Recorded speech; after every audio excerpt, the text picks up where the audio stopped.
doesn't have place in Islam according to them. Okay, so which point did we stop on? Can I just ask one question before we move on? Yes. Regarding one of the points that we covered last time, Okay. Point number 69, but I was surprised I didn't know this about reading the janazah or the funeral for someone who's committed suicide. Okay. When I went home, I was discussing this with my family, and 3 questions came up which we weren't sure about. Okay. The first one is the point actually says that so basically we read the funeral prayer for everybody, even someone who's committed suicide, except for the imams of the masajid. Yes. And the 3 questions that arose were, number 1, a funeral for a stillbirth, a child that is born dead, basically. Is there a funeral for that child, first of all? Okay, and secondly, a child who is born alive, but is only alive for a few seconds or a few minutes, and dies before the adhan is given. And the third question was the funeral prayer for a martyr or somebody, a shaheed, somebody killed on the battlefield in jihad. Okay, yes. So, the first 2 questions, I think it's one question maybe. Okay. So basically we say, if we will find, if the lady has miscarriage, for example, okay, then we'll have to see if this baby, if this thing which comes out, if it has got signs of being alive, okay, sometime, it doesn't matter when. It means that, for example, when she will have a miscarriage, the baby will move some of the fingers, or for example, will open the eyes and then close them, or scream, shout, cry. So then it means that it is a human being. Okay, so we have to wash the body, and we have to name even. Okay, and then to wash the body, and then to pray janazah. Okay, but if it is piece of meat, means the miscarriage took place before 4 months. Okay, within 4 months. So it means that it is just it's not complete human being. Just we will put it into like some cloth, and we'll respectfully, we'll put it in some like respectful place, some graveyard, no problem. But we'll not name it and will not pray on it because it's not a human being, because ruh wasn't there. But as you know, after 4 months, the ruh will be blown in. Okay, so if the miscarriage will happen after 4 months, then basically we will pray on the baby. I thought it was after 40 days. No. We have got 3 opinions. The first opinion, which belongs to the majority of the scholars. Okay, if you remember, 40 hadith of Nawawi. Yeah. Rasulullah explained the stage of the haml. So he says the first 40 days it will have some form, and then the next 40 days is something different, and after the third 40 days, okay, the ruh will be blown in. So how many months is it? 40 days. 4 months. Okay, and the second opinion says, as you said, it is within 1 month time, not 40 days, within 1 month time. This opinion belongs to Zaydani, do you know Zindani, Sheikh Abdul Majid Zindani, and Sheikh Sa'id Ramadan al-Boti. Who knows these 2 guys? 2 scholars.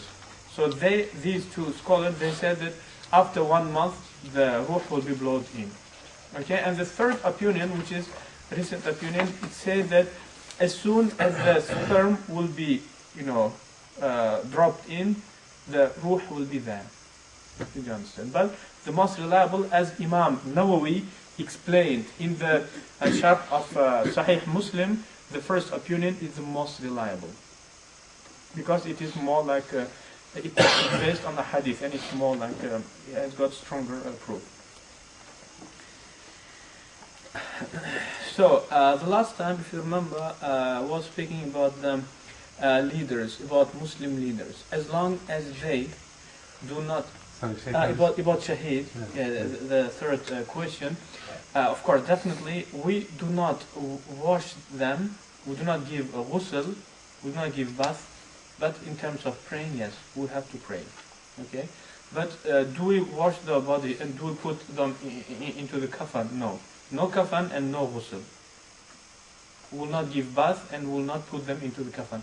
Whatever, they have got their own clothes, and on top of that, if they have got something extra, for example, you know, the jackets for the bullet, you know, it will be just taken off, and the clothes will use them. And if, for example,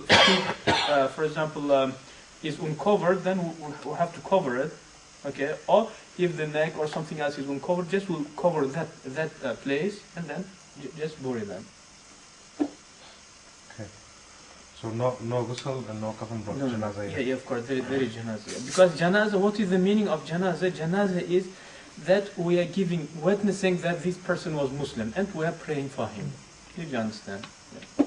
So shuhada, we have to give witnessing that they were, because they died because of the religion, you know. So we should give witnessing for that. You know, the baby who dies before the adhan is given, should we do the adhan and then do the funeral, or just the funeral? No. If it, for example, after, 4 months, first we'll name the baby and then we'll give adhan. Then okay. adhan. Yeah. And then basically we'll wash the body and then kafan, and you know, because it's like proper human being.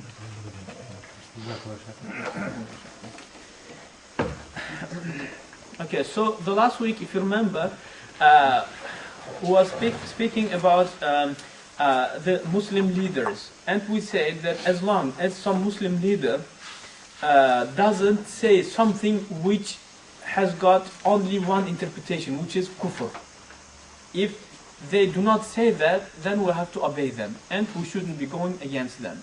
Okay?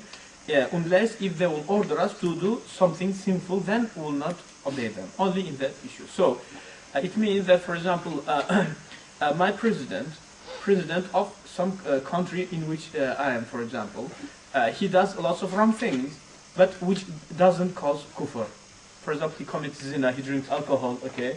But he never says something, or he never does something which commits kufr. So then, I don't have a right to disobey him or to go against him, unless if he orders me to do something wrong. For example, my president orders me, he said that each single person has to, for example, drink alcohol, for example. Then I shouldn't obey him. But if he says, each single person, because, for example, we have got lots of ignorant people, so whoever who can read and write, he has to teach. So then it becomes wajib for me to teach. Did you understand? Okay? Yeah, but if I will see that, for example, he does something which causes kufr, which doesn't have any other explanation, then he is not my leader anymore. Now I have a right to just, to ignore him. Did you understand? So it's very, I don't think that someone can disagree with me, because, for example, if you will go to the centuries after the Khilafah Rashida, if you remember, Rasulullah said, hadith is in Mustadrak al-Hakim, which is reliable, sahih. Rasulullah said that the Khilafah Rashida will be for 30 years. Do you know? Okay, but even in the other hadith in the same collection, he said that first it will be Khilafah Rashida, and then it will be kingdom, and it will be, after that, people will be ripping it off. The stronger guy will go to be Khalif. Did you understand? So Khilafah Rashida, by ijma, it was in the certain centuries of Islam. So it is first 30 years, and after that, in the time of Umar ibn Abdul Aziz, okay, and in certain times, in different periods, okay, yeah. But the rest of the centuries, the leaders, Khalifs, they used to commit lots of sins, but no any single scholar disobeyed. But even, for example, one of argumentations of Salafi brothers against Abu Hanifa, they say Abu Hanifa said that it is permissible to go against our leaders with a sword, means it's permissible to fight against them. Do you remember? So that argumentation against Abu Hanifa based on this option, on this point, because Abu Hanifa didn't say that. He did, because what does he say in here? He says we do not allow to go against our leaders. Did you understand? But I don't know where did they get the transmission from. So Salafi brothers, they go they criticize Abu Hanifa because of this thing. Because he says that even if our leaders do not commit anything which is kufr, Abu Hanifa says that it is still permissible to go against them. Did you understand? Okay, so anyway, we do not go against our leaders as long as they do not commit anything which may cause direct kufr. It's clear. Or is there any question about it? Sheikh, we're in the month of Muharram, and we read the lessons and story about the Karbala. Yes. And Imam Hussein, may Allah be pleased with him, he rebelled, or he went against the ruler, or to basically point out that we do not submit to injustice. Okay. We do not submit to Excellent, wrongdoing. mashallah. Okay. Did you understand his question? Okay. So, if you remember, in each, for example, we have, for example, several kingdoms. The first is Khilafah Rashida, then the kingdom of Umayyads, and then kingdoms of Abbasids. Did you understand? Okay. So the period which is in between, it wasn't established, no. So, for example, between Khilafah Rashida, okay, and when it went to Yazid, okay, after Muawiyah, radiallahu anhu, the Khilafah went to Yazid.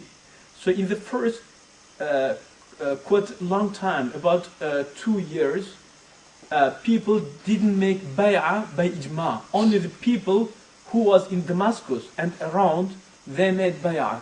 So far he is only Amir, he is not Khalif. Did you understand? So, and but Hussein radiallahu anhu, he was from Hijaz, okay. And the people of Iraq, they made bay'ah. They've sent the letter that we are making bay'ah of you. Did you understand? Okay. So now, no any Khalifa yet, because Yazid is gathering the number. He's trying to increase the number of his followers. Okay, and others also doing the same. Did you understand? So it was the period which was in between, where Yazid wasn't Khalif yet. Okay, but when he took control of the biggest part of Islamic world, now he became Khalifa. Now it became wajib for Muslims to follow him. Did you understand? And the same thing happened with Abu Hanifa. For example, Salafi brothers criticize him about this point. So why did he allow for the Muslims to go against Ja'far, Abu Ja'far al-Mansur, the first Khalif of Abbasids? Why? Because it was the period when Umayyad kingdom collapsed. Okay, but the second kingdom, it didn't take control of everything. So then people, they basically made bay'ah of several other people. So Abu Hanifa made bay'ah to Zayd al-Shahid, Zayd ibn Zayn al-Abidin. Did you understand? Grandson of Hussein radiallahu anhu. Okay, so he said that basically now Abbasids, they didn't become a Khalif yet. Okay, but what happened is Khilafah collapsed. Umayyad Khilafah collapsed. But so far there is no any other Khalifa. So now it is the time to choose who is the next Khalifa. So Abu Hanifa and several other, Sufyan al-Thawri and other scholars made bay'ah of Zayd al-Shahid. Did you understand? So that's why Abu Hanifa allowed. He gave permission to go to Abbasids. Why? Because Abbasids, they weren't Khalifas yet. Because the kingdom is not established yet. It's not like, it's not set up yet. Did you understand? So our Salafi brothers, they say, no, he gave fatwa against Abbasids. Yes, but Abbasids, they weren't Khalifs yet. Did you understand? Okay? And when Zayd al-Shahid has been killed, Abbasids, they took control of the biggest part of Islamic world. Now, Abu Hanifa followed them. Even, if you remember, when they ordered for Abu Hanifa to come to take care of Qadha, to be Qadi, he came. Okay? So if he wouldn't think that they are not Khalifs yet, he wouldn't come. He would just run away, as lots of scholars did. Did you understand? Okay? So your question is about Hussein radiallahu anhu. It is the same time, in between two kingdoms. Khilafah Rashida finished, and the second kingdom is not established yet. So Hussein radiallahu anhu has been given bay'ah by lots of people. So he said, because the people gave me bay'ah, now it is wajib for me to take the responsibility of that. Okay? Yeah. But when he came, he has been killed, and after a certain time, Yazid, he became Khalifa. So now no one could arrive to go against him. Even the son of Abdullah ibn Umar radiallahu anhu, he came. Salim ibn Abdullah, he came to Ibn Umar, he said, why we have to make bay'ah of Yazid? Okay, and Ibn Umar asked, did he commit any kufr? He said no, but the people say a lot of bad things about him. For example, he's drinking alcohol, he does this. So Ibn Umar said, have you seen that by your eyes? He said no. He said, then just follow him, just make bay'ah and that's it. Okay, so when basically Yazid, he became Khalif, so then it wasn't permissible for anyone to go against him. But the period which was in between, it was their choice to choose the next Khalifa. But when the Khalifa, by his power, when he takes over, so that's it, that's done. He becomes Khalifa. Okay, is it? So I'm just trying to think. So if for example, now, if somebody forces himself into power without the wishes of the people and without getting bay'ah from the people, then is it right? Can we do we have to follow him still? No. If he takes under his control the biggest part of the area, force, by dictatorship or by force. As long, yes, of course. Because what is the ways of becoming Khalifa? The first is the previous Khalifa will appoint him. That's the first way. And the second way is bay'ah of the leaders of the people. The more, for example, if there are 10 states, Islamic states, so the representative of 6 of them, for example, will make bay'ah of that person, so he becomes Khalifa. Or the third way is to take the Khilafah by power. Did you understand? And so the condition of the third way is, again, he has to take of control the biggest part of the Islamic world. Then he becomes Khalifa. But, for example, let's suppose that now people in Iran, they made bay'ah of Ahmadinejad, for example. So he is the Amir of that area. If someone from Asbahan, he starts going against Ahmadinejad, then he's Baghi. Did you understand? He has to be removed. He has to be stopped. But if he takes the biggest part of Iran, okay, then basically he becomes the next leader. He just removes Ahmadinejad. Did you understand?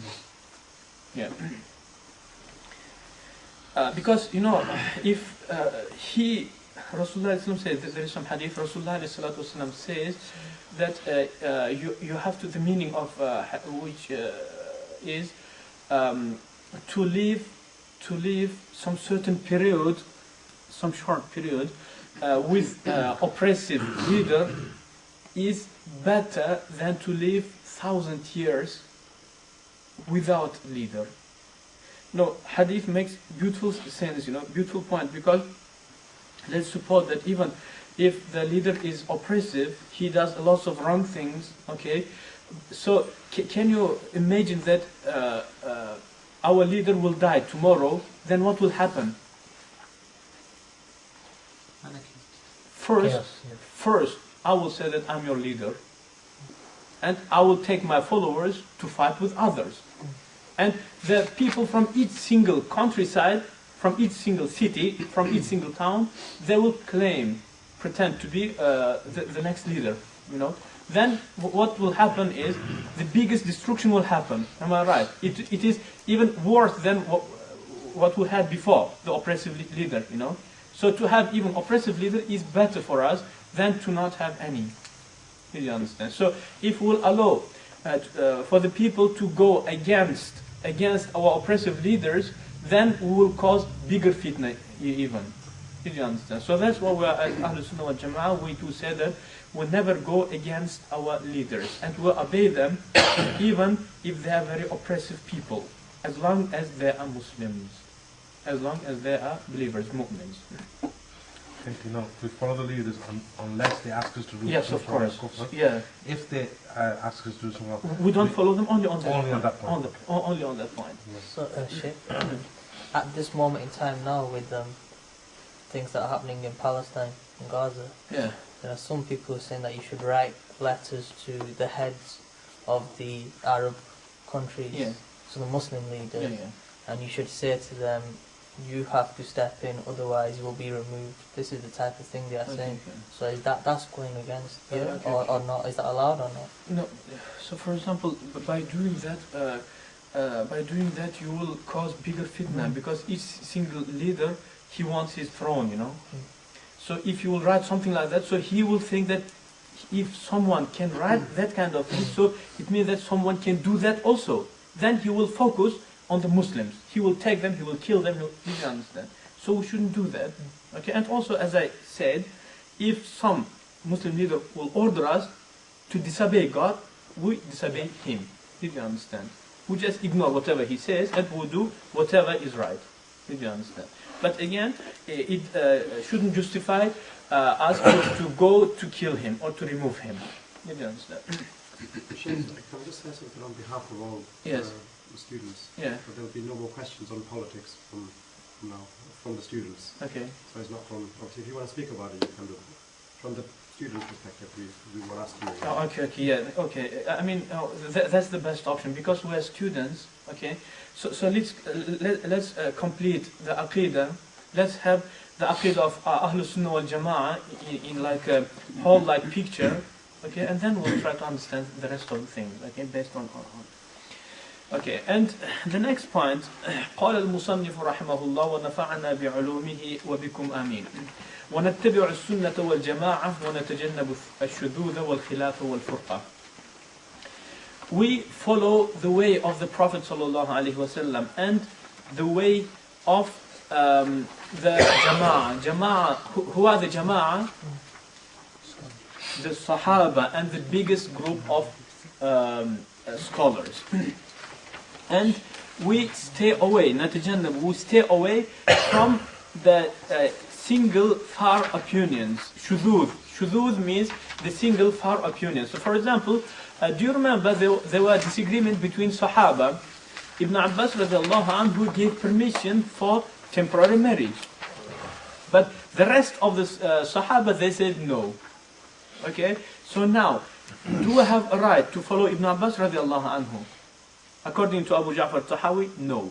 Why? Because he says, نَتَجَنَّبُ الشُّذُوذ, we stay away from the single opinions which is far from the biggest group. Okay? And time to time it can happen, maybe some of the scholars may have some strange opinion. Okay? So it is two important points. If some great scholar will, for example, make strange points, so we'll have to do towards that issue two very important points. The first is we have to excuse the scholar, and the second is we shouldn't follow him. Did you understand? What point are you on in the book? 92. 92, I mean this book, 92. Okay, did you find? So he says, وَنَتَّبِعُ السُّنَّةَ وَالْجَمَاعَ وَنَجْتَنِبُ الشُّذُوذَ وَالْخِلَافَ وَالْفُرْقَةَ. So we basically stay away from the single strange opinions, and also it is very important for us to excuse the scholars also.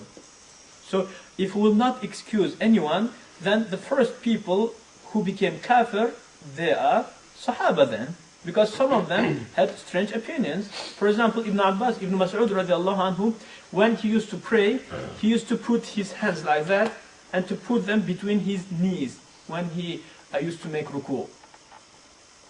So it's his own opinion. Because Rasulullah before, in the first stage of Islam, he used to do the same. But after that, he basically changed that. And he used to keep his knees, That is sunnah. But to put them like this, it became abrogated. Is not on anymore. Okay? So now, can we follow Ibn Mas'ud radiallahu anhu on this point? We cannot. But can we make him takfir? Because he goes, no. We have to excuse him. Did you understand? Okay, so that kind of strange opinions was in the time of Sahaba and in the time of Tabi'in and after that also. Okay, so if any scholar makes strange point and he leaves the bigger group, we will not follow him first thing and we will not accuse him second thing also. We will not make the cure of him. And also we don't say that he's out of Ahlul Sunnah wal Jama'ah. Yes, what if in today's age somebody arose as a mujtahid Yes, yes. and he didn't follow any opinion Okay. and he had his own opinion? Okay, no, in that case, basically, we have to find out how strong is this person. Okay? So, for example, sometimes it seems to me that I'm mujtahid also, comparing myself No, I mean, with a proper mujtahid. no, comparing myself to the people with whom I'm dealing with, you know, in my area. Yeah. For example, the people who can allow to do strange things, you know, I'm definitely mujtahid comparing myself to them, you know. Okay, so most of the people who claim to be mujtahid is from this kind, not proper mujtahid. I'm talking about. Mutlaq. I'm talking about the. He I know. believes that he Yeah, is. the mutlaq. Okay. The mutlaq. Okay. So So basically, what I mean, I know maybe it's a technical question. Okay, Really, okay. it's hypothetical. I mean, probably there isn't going to be one. okay. Maybe in our time. Okay. Okay. No, no, but that okay. doesn't rule out that there might never be one. Okay. So your question includes two important points. The first important point, we as Hanafis, we say that to be mujtahid, it is so far is possible. Yeah, It's that's what not- I'm saying. Technically, it's possible. Isn't It is possible, Yeah, definitely. Why? Because Imam Mahdi, radiallahu Yeah. anhu, He should- what is he? He'll be a mujtahid. Definitely, Yeah. mujtahid mutlaq. He will not follow any madhab because he's mujtahid mutlaq. Okay, so no way to refuse that. Okay, so that's why we as Ahnaf we accept that. But the second thing is, so far the scholars which I've seen, you know, sometimes I'm finding it very weak, you know. So, but if he is proper mujtahid, then there is no doubt that we should be following him. No problem. Did you understand? So, Even if he deviates. sorry. Even if he deviates from the majority opinion. Okay. So you are asking about technical issue, usuli. Okay. So it is not permissible to go against direct Quranic ayah Of course. or direct hadith, mutawatir direct hadith, and also ijma. So if he doesn't go against these three things, so no problem. Welcome. So, but if he goes against any of these three, so now we know that this person cannot be mujtahid. What I mean is he may come up with an opinion which is unread of or unheard of, No. which is based on Situation today. based on the context of today. Okay, no. Well, He how has to does it have. go against the Quran? No, that's what I'm Yes, saying. He he won't. No, that will be the basis of his Okay. opinion. Okay, so I mean the grammar of Arabic language has to justify what he understood. Okay, so he have to bring some hadith, and the way of grammar has to say that yes, this way also, this way of understanding this hadith is possible also. Okay, but the one, for example, do you remember La Nabiyya Ba'di? So I am La. You know, there is no prophet after me, so I am La. You know, so grammar doesn't justify that understanding. Okay, Yeah. so the grammar has, for example, we have got some hadith and he says, my opinion is this because of that hadith. And then we have to pick up the hadith and then we have to follow. Can this meaning be understood from this hadith? So if the grammar, nahu, the grammar of Arabic language says yes, then we say no problem. Did you understand? But if he uses English grammar to understand Arabic hadith, then we say no. But then he wouldn't be a mujtahid, would he? He will not be, yeah. Of course he wouldn't. Yeah, so I mean, basically, to be mujtahid, I mean, there is some procedure, you know, there is some conditions. But if he fulfills that, then welcome. We really do need now, isn't it? That's what I'm trying to say, Yes. because in the times of today, Yeah. we need those type of people. Yeah, Okay, yeah. we may not see one, but we might. Yeah, There of may be course. some superhuman being Yeah, that. of course, yes. that- No, and on top of that, for example, to find out the fatwa for our recent issues, you don't need to be a mujtahid mutlaq. You could be a little bit lower, for example, mujtahid in madhab. To be able to use the rules of your own madhab, then to build up some fatwa. That's enough to give fatwa for the new, like recent issues. You don't need to be mujtahid I'm mutlaq. aware of that. Yeah. Anyway. So we do not follow the scholars on their strange opinions, the opinions by which they are leaving the bigger group of the scholars. But also we do not accuse them, we do not make takfir of them, we excuse them. Wal khilaf, and also we stay away from the debates, from the disagreements. Khilaf is disagreements and debates. Okay, so for example, especially in our time, mashallah, even the people who are not aware about Arabic language or about, for example, ahadith and Quran, they love to debate with each other, you know, amongst each other about some certain issues. Okay, and sometimes both of, for example, about can the dead people in the graves, can they hear or not? What do you think about it? Depends if Allah wants them to hear. But normally, do they hear or not? Normally I'd say no. Okay. Is there anyone who disagrees him? Yeah, what do you think? Isn't that something about how the footsteps of the relatives? Excellent. So both opinions within Ahlul Sunnah wal Jama'ah. Sayyidah Aisha said as he said, and the rest of Sahaba said as he said. Okay? So sometimes debate can go that extreme that the person from his side will say that no, you are kafir because you are going against that hadith about footsteps, you know, and other hadith about the dead people of Badr. Rasulullah came and said, you know, do you remember? Okay, so he will make takfir of these kind of people. So it means that Sayyidah Aisha also kafir. Did you understand? And these type of people, they will make takfir of that opinion. Then Ibn Mas'ud and Anas, all of them are kuffar then. Did you understand? So the people who aren't aware about the knowledge, about that kind of issues, they should be debating, because sometimes two opinions will be within Ahlul Sunnah, and some of the people will be too extreme and will make takfir of the second group. And the second group are following some hadith and some Sahaba also. Did you understand? So the people who doesn't have enough knowledge, they shouldn't be debating. Debate is for someone who is very knowledgeable. And normally, the knowledgeable people, they are very wide understanding. They have got very wide understanding. They will not debate about these kind of small issues. Did you understand? So, if we will follow what he says, we will not have any problem in our time. But only the problem, the ignorant, they are debating all the time, you know. The next, wal furqa, and we stay away from the disparate. Disparate, what does it mean? It means once Abdullah ibn Mas'ud radiallahu anhu, as each of you know, he says that whoever who goes to Hajj, he has to shorten the salat, 2 rakat. But Uthman radiallahu anhu used to say no, Hajj is not excuse to shorten salat, you have to complete 4 rakat. And once Uthman radiallahu anhu, when he was Khalifa, when he was Amir of Hajj, Ibn Mas'ud came to Hajj and he prayed, he completed salat behind Uthman radiallahu anhu, and he completed 4 rakat. So the students of Ibn Mas'ud, they asked, "Oh Imam, it's very strange, you used to teach us that in the Hajj we have to be shortening our salat, 2 rakats, but now you completed, you prayed 4 rakat. He said, Al-khilafu shar, the disparate is evil. Did you understand? Okay, so accordingly to Abu Ja'far al-Tahawi, now if I will go to some Salafi masjid, I don't have a right to pray on Hanafi way, because I will cause disparate. And if some Shafi'i comes to my masjid, he doesn't have a right to say Ameen loudly, because he will cause a disparate. But if this would be in the 1st, 2nd, 3rd Islamic centuries, there wouldn't be any problem. But because we are ignorant, and we are very, extreme people, we never give excuse to anyone. Okay? So that's why we shouldn't be causing fitna.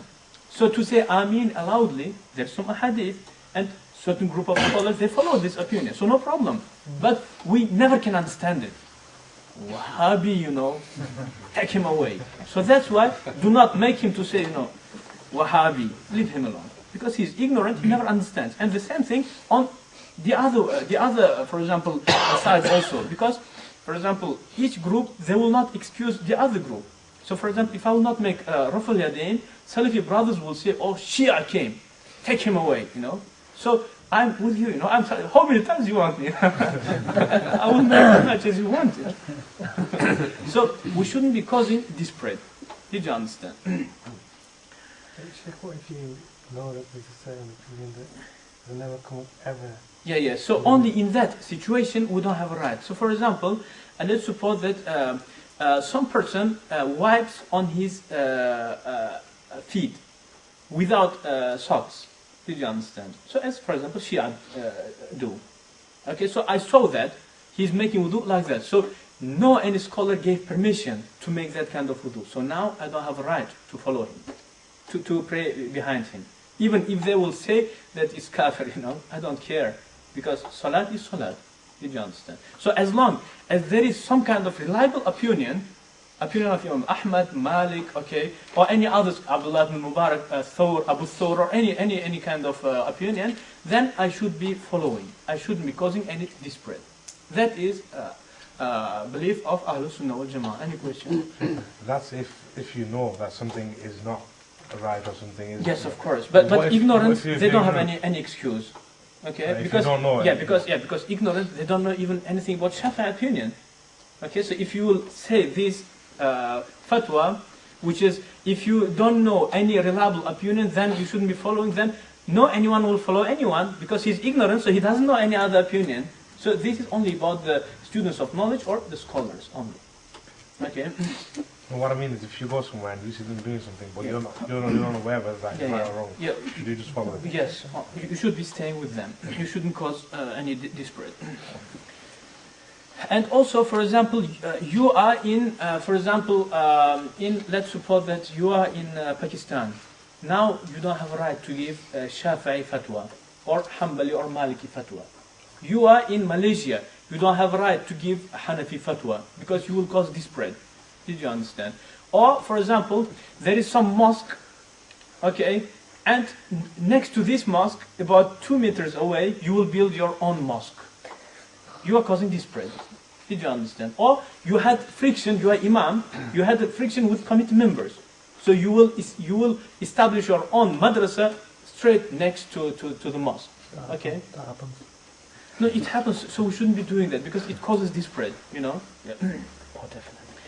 Yeah, it happened also in Karachi. I know two of the greatest scholars of their age. Okay, even one of them will be giving khutbah, and the second will be praying Jummah. They can hear each other. Did you understand? So it went so bad. But both are very great scholars, reliable scholars. But caprice is there. The ego is there. So may Allah protect us. So we shouldn't be causing any kind of disparate. وَنُحِبُّ أَهْلَ الْعَدْلِ وَالْأَمَانَةِ وَنُبْغِضُ أَهْلَ الْجُورِ وَالْخِيَانَةِ. But does it mean that we shouldn't be causing any, for example, disparate, or we shouldn't go against some certain people? So does it mean that we have to love them? No. We love only the people who follow the just people and the reliable, trustable people, and we hate the oppressive people and the liars, cheaters. Okay. وَنَقُولُ اللَّهُ أَعْلَمُ فِي مَا اشْتَبَهَ عَلَيْنَا عِلْمُهُ. And we say, Allah knows better about the things which we do not know. So this text includes two important points. The first point is, if you ask me something and I don't know that, so now it's wajib for me to say I don't know. If I will give my fatwa, okay, then it may cause kufr even, because I'm speaking on behalf of Allah subhanahu wa ta'ala, because I'm saying it is halal and that is haram. So only Allah, He has the right to decide what is halal and what is haram. So if I don't know something, then I have to know, no, I don't know. Okay, so it is something about the teachers and maulanas of our generation. And the second thing is, if you know, we have got some mutashabih in Quran. Do you remember? Mutashabih. So our position is to say Allahu Alam. Okay, so for example, we have got a small disagreement now in our time. Okay, they say we shouldn't leave the meaning of any ayah for Allah subhanahu wa ta'ala. Do you know that? Which we say tafweed. Who know what's the meaning of tafweed? So for example, Allah says, Yadullahi fawqa aydihim. For example, literal meaning of this is the hand of God is on top of the hand. So Abu Hasan, for example, Abu Hasan al-Ash'ari and Ash'aris, they say that it is, for example, the support of Allah. Hand of Allah means support of Allah. Majaz. Okay? And Salafi brothers, they say, no, it is. hand. But we say Allah knows. So we're making tafweed. Means Allah, we are leaving the knowledge of this for Allah subhanahu wa ta'ala. So that means tafweed. Salafi brothers say tafweed is one of the wrong madhabs, one of the wrong positions. So as you see, he says, Abu Ja'far al-Tahawi says, ishtabaha means mutashabih. In terms of mutashabih ayat and ahadith, we say Allahu A'lam means Allah knows. We are leaving the knowledge of that is for Allah subhanahu wa ta'ala. Did you understand? وَنَرَى الْمَسْحَ عَلَى الْخُفَّيْنِ فِي السَّفَرِ وَالْحَضَرِ كَمَا جَاءَ فِي الْأَثَرِ. And we allow to for the leather socks to be wiped, even if you are a resident or you are a traveler, as it came in the ahadith.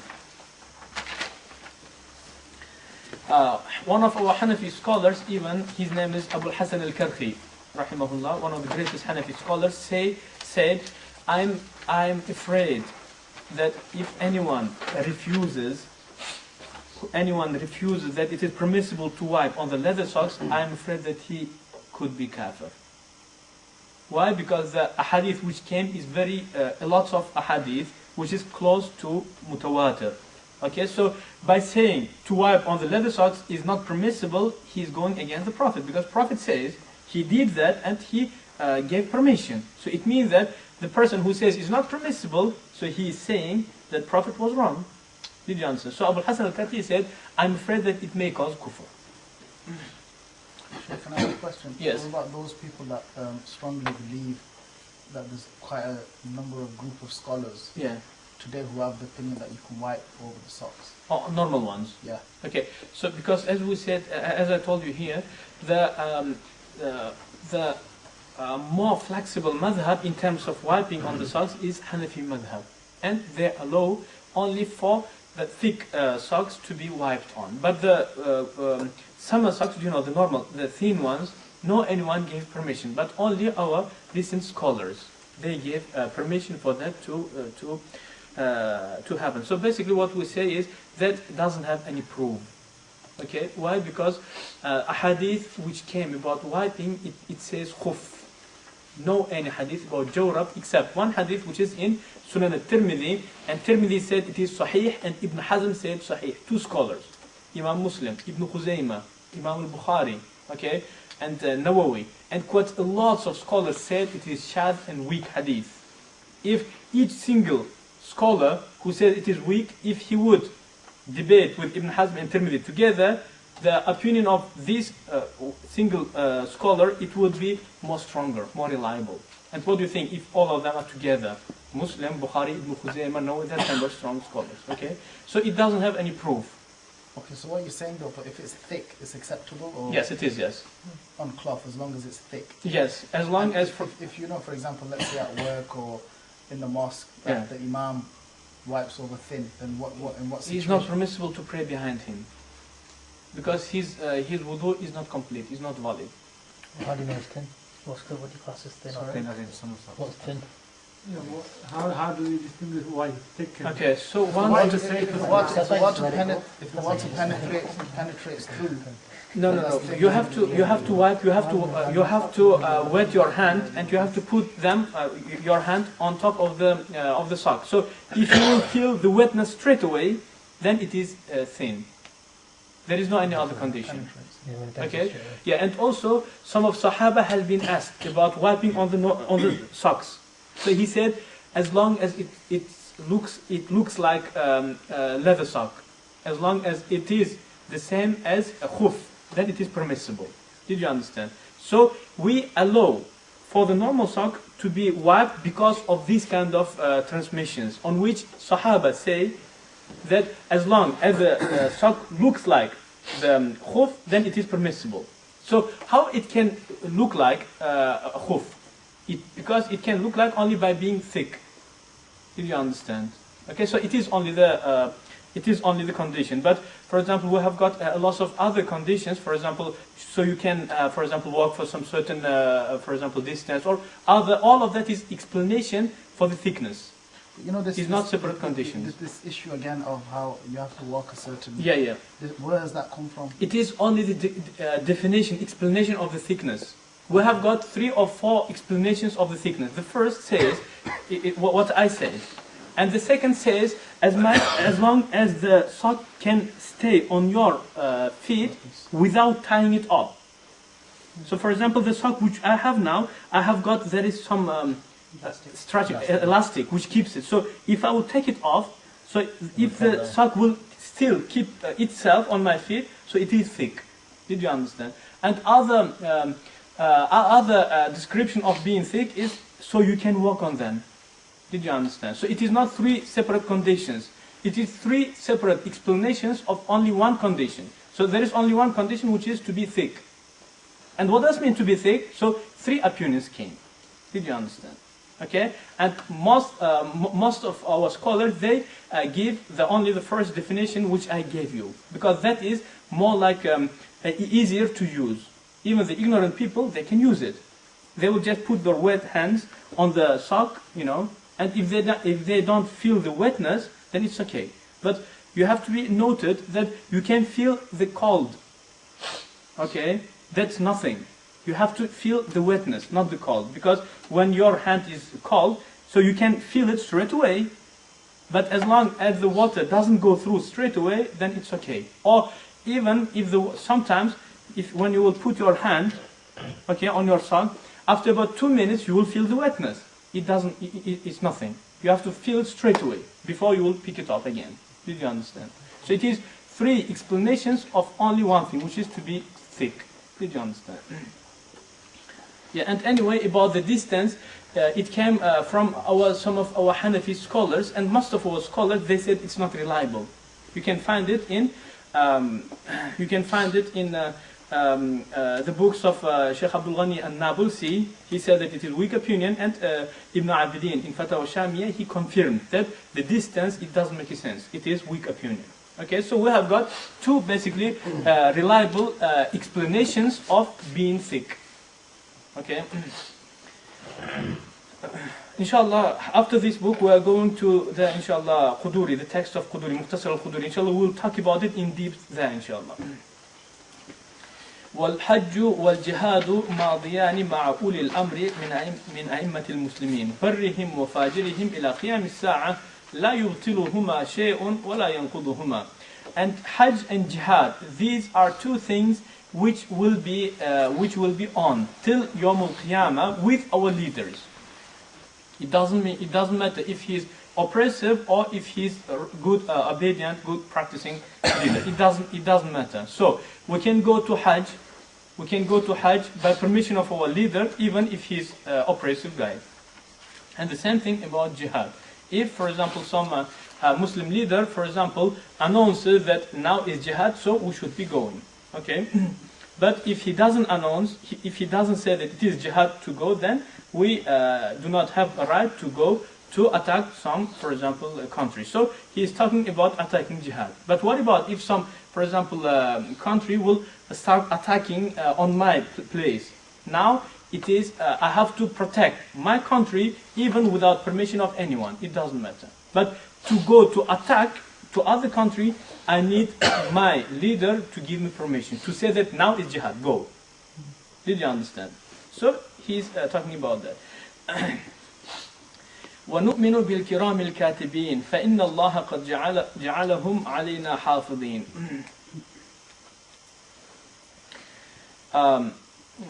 Abu Ja'far al-Tahawi, mashallah, he's quite interesting scholar. So now he took us back to the unseen. Yes. And we do believe on the angels. The title is Al-Kiram al-Katibin, means respecter writers. Okay, so it is not the name, it is title. Okay, and what is their name? Who knows? Excellent, yes. أعوذ بالله من الشيطان الرجيم. ما يلفظ من شيء إلا لديه رقيب عتيد. Okay, so 2 angels. Okay, and also we shouldn't say that each single person has got only 2 angels.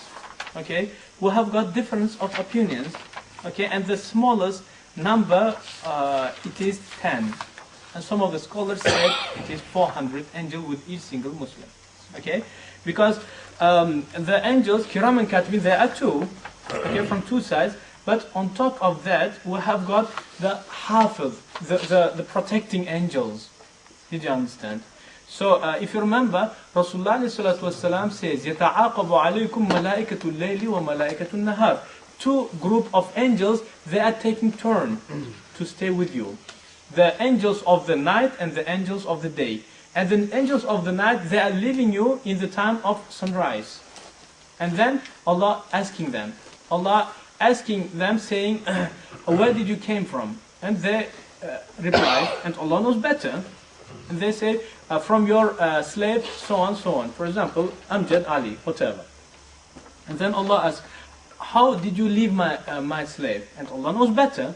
So then angel will say, we left him and he was praying in Jama'ah. Did you understand?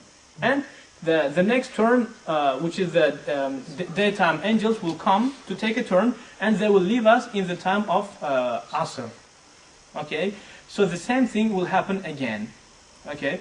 So, but what about the number of them? So, some of our scholars said it is 4 in the daytime and 4 in the nighttime. So altogether is 8. And 2 angels, Kiram and Katibin, altogether is 10.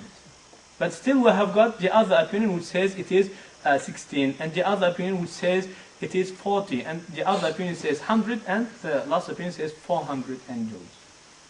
But it's one of the branches of Aqeedah. Okay? But what you have to accept is Kiram and Katibin, 2 of them, and some other angels whose mission is to take protection of you, to protect you. Did you understand? So, for example, there is some kind of epidemic is running in your area. So Allah Allah ordered that you have to be saved. So the angels will take care of you.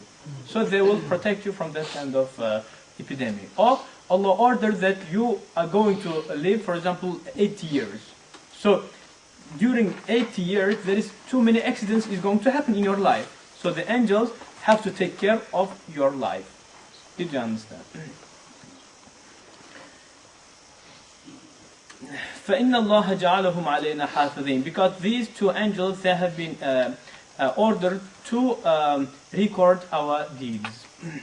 وَنُؤْمِنُ بِمَلَكِ الْمَوْتِ. And we do believe on the angel of the death. الْمُوَكَّلِ بِقَبْضِ أَرْوَاحِ الْعَالَمِينَ. The angel who has been ordered to take the ruhs of the creature. And we have got small maybe issues. Again, one of the branches of our Aqeedah. The first is, how many angels do we have? Who is responsible to take the ruhs of the people? 1. 1. The 1 is the Israeli Islam, and then the 2 common. Okay, excellent. So anyway, 1 angel, Malakul Maut, okay, the angels, basically, the angels who has to support Malakul Maut, there are a lot of them, okay, more than 10. It's about 100 something. They are responsible to take our ruh till our throat. But when it comes here, Malakul Maut will take it, take it just at once, and then he will leave our ruh for the same angels. Did you understand? Hundreds or tens? No. So the 10th, they will work first, till our ruh will come here, and then Malakul Maut just will pick it up out of our body, then he will leave it. Then the other angels, the same angel, the first angel, they will take it and they will put it into the coffin. If you remember, Hadith says, when the death comes to a Muslim, then a lot of angels will come, okay? And the Hadith says that they will be sitting on the distance which he can see, the visible distance, okay? And our scholars gave 2 explanations. The first explanation is they will feel the ground till till that distance, from in front of him till that long distance. So he will not feel himself alone, okay? Or the second opinion says they will be that far. Did you understand? So he will not feel himself that he's going to the different, world, and they are covering him. Did you understand? They are basically wrapping him up, Okay. So basically, when they will come with kafan from Jannah, okay, and water from Jannah to basically put him into the kafan. So it means that his ruh will be put into the kafan. Okay. So when the angel of the death, Malakul Maut, maybe most of our people, they know him as Azrael. Okay, Azrael is from Israeli transmissions. Okay, so is it permissible to use?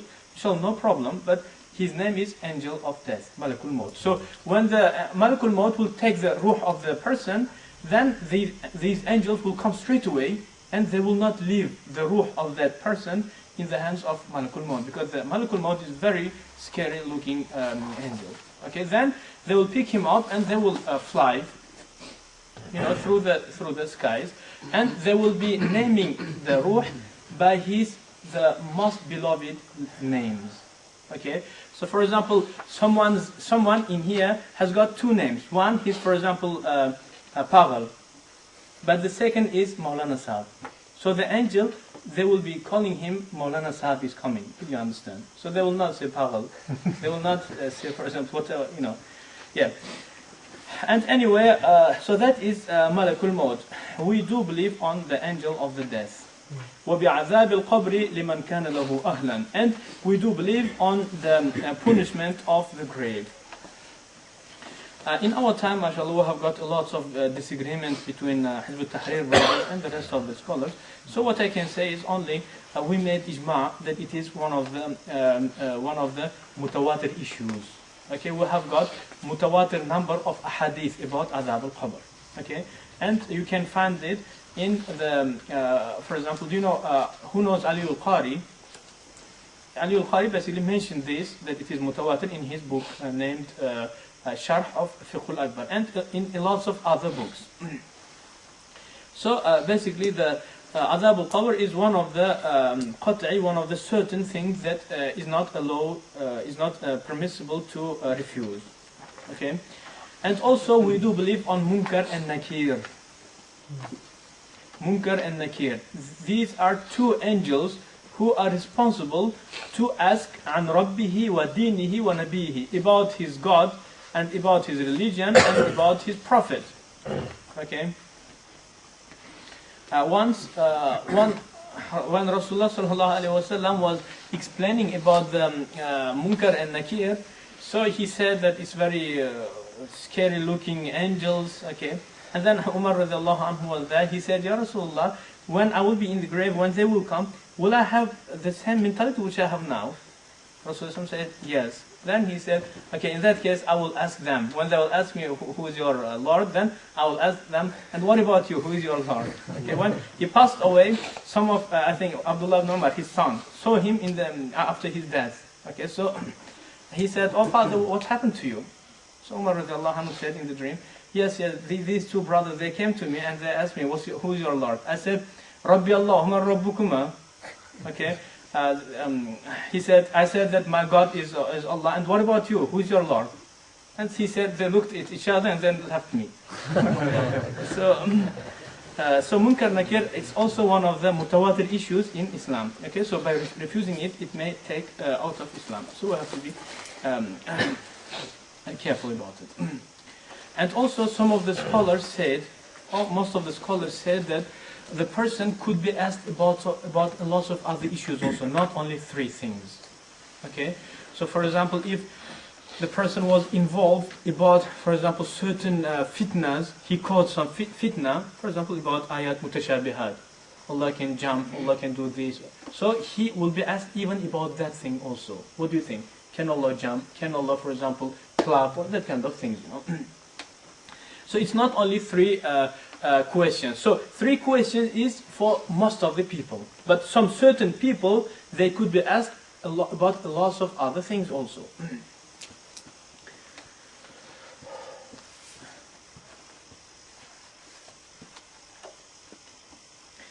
وَالْقَبْرُ رَوْضَةٌ مِّن رِيَاضِ الْجَنَّةِ أَوْ حُفْرَةٌ مِّن حُفَرِ النَّارِ. And the grave is one of the garden, one of the piece of the paradise, or it is one of the hole of the hellfire. Because if you remember, if the person is he was obedient and practicing, then some very good looking young man will enter his grave, and he will say, "Who are you?" So that young man will say, "I'm your good deeds. Allah sent me to you, so you will not feel yourself uncomfortable in here." And then Allah will order the angels, okay, to basically put him the carpet, okay, from paradise, and to open a window, okay, for to the paradise. But we have to be noted about two very important things. The first is our scholars disagreed about what about the body. So all of that pleasure, is it for the body or is it for the body with ruh? So Abu Hanifa made tawaqquf. He said, "I don't know." Okay, so it is one of the several issues on which Abu Hanifa said, "I don't know." Okay, but some certain group, they said it is enjoyment for the body and the ruh also together. So the ruh will be within the body. But the most of the groups of Ahlul Sunnah wal Jama'ah, they said it is only for the body and ego and nafs.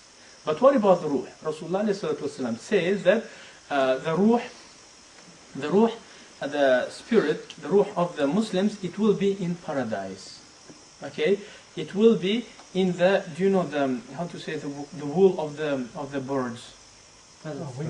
Wings. Feathers. Yeah, feathers. So each single feather of the bird which is in the paradise, it will have the ruh of Muslims. Okay, but what about the shuhada? If you remember, Rasulullah ﷺ said that the ruh will enter the body of green bird. So they will be enjoying, even before Yawm al-Qiyamah, they will be enjoying of the fruits of paradise. But what about the rest of the Muslims? They will be in the, what did you say? Feathers of the same bird. So they will not be enjoying, but they can only smell, they can find the smell. But what about eating and drinking? No, only the bird, which will be including the ruh of the shuhada only. That is the majority of Ahlul Sunnah wal Jama'ah followed that opinion. But it is also one of the branches of Islam, Aqeedah. So whoever who doesn't know that or ignores that or denies that, he's not kafir.